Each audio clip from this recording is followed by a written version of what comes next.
Number 1, Ram Ravan के दामाद थे तो उनमें लड़ाई क्यों हुई। नंबर 2, सीता थी लक्ष्मण की बहन तो भौजाई कैसे हुई। हमारा पहला प्रश्न है, राम रावण के दामाद थे तो उनमें लड़ाई क्यों हुई। यह हम जानेंगे इस छोटे से प्रसंग से। बहुत समय पहले की बात है, एक बार लंका में अकाल पड़ गया था।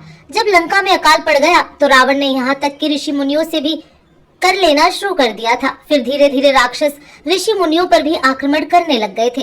अब ऋषि मुनियों के पास धन संपत्ति तो होती नहीं है, तो उन राक्षसों ने उनका खून लेना शुरू कर दिया था। फिर कुछ दिनों के बाद रावण एक जंगल में घूमने के लिए गया, तो उसी जंगल में एक ग्रस्तमद नाम का पंडित रहता था, जो माता लक्ष्मी को अपनी पुत्री के रूप में प्राप्त करना चाहता था। वह पंडित एक मिट्टी के घड़े में रोजाना दूध चढ़ाया करता था।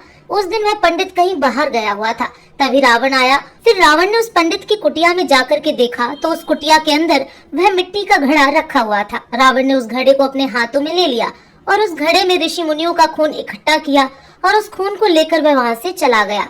रावण ने लंका में जाकर यह अफवाह फैला दी कि इस घड़े में बहुत ही जहरीला विष है। इस विष को जो कोई भी प्राणी पी जाएगा तो वह तुरंत ही मर जाएगा। और रावण की यह आदत थी वन विहार करने की। अब रावण उस घोड़े को वहां पर रखकर वन विहार करने के लिए चला जाता है।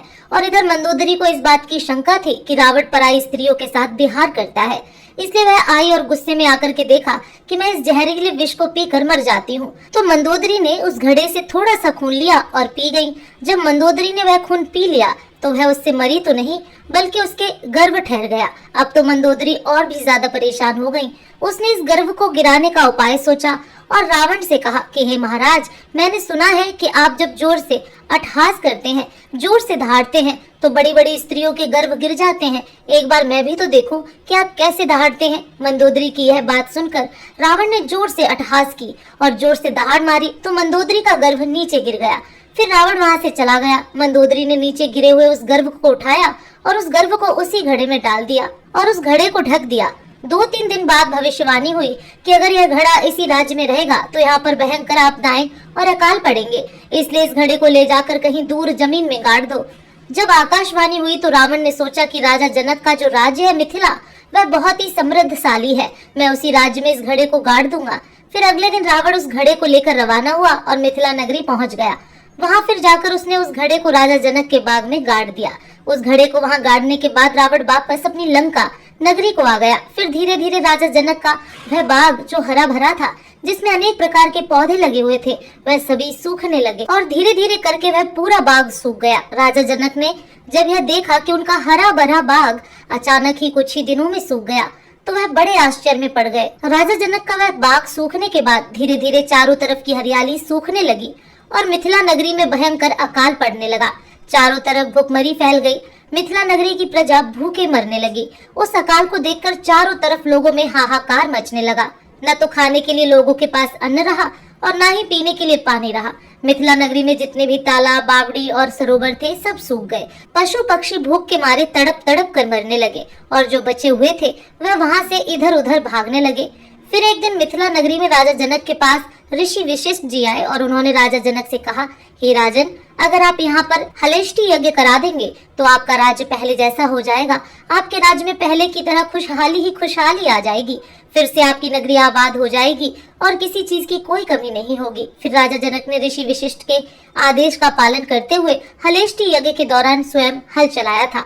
जब राजा जनक हल चला रहे थे तो हल का अग्रभाग, जिसे सीत कहते हैं, हल का वह अग्रभाग उस घड़े में अटक गया और जैसे ही उस घड़े में अटका तो राजा जनक ने उसको खींचा तो उसमें से एक सुंदर लड़की निकली जो सीता ही थी। सीत जो हल्का नुकीला भाग होता है, उसकी वजह से ही उस लड़की का नाम सीता रखा गया था।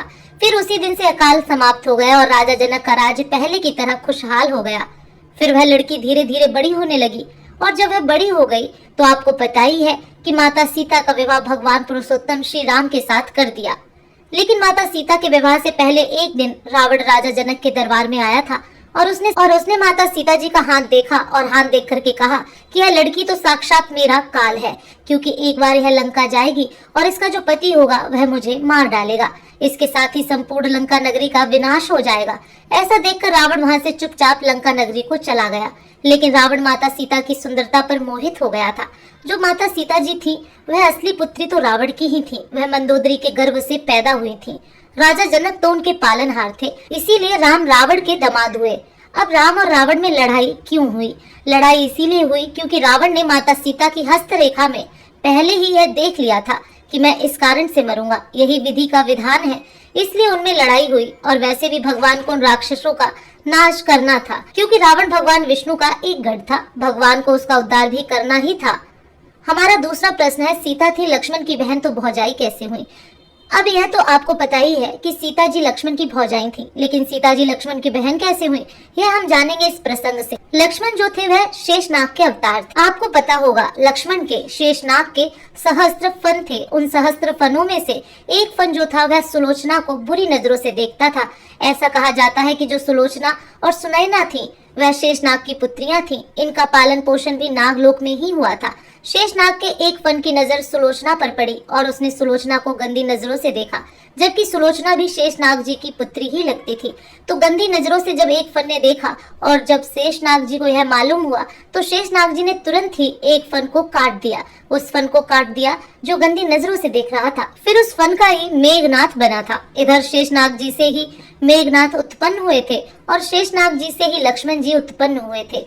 दोनों ही शेषनाग जी के ही अवतार थे। तो मेघनाथ की बहन सीता हो गई। क्यों हो गई?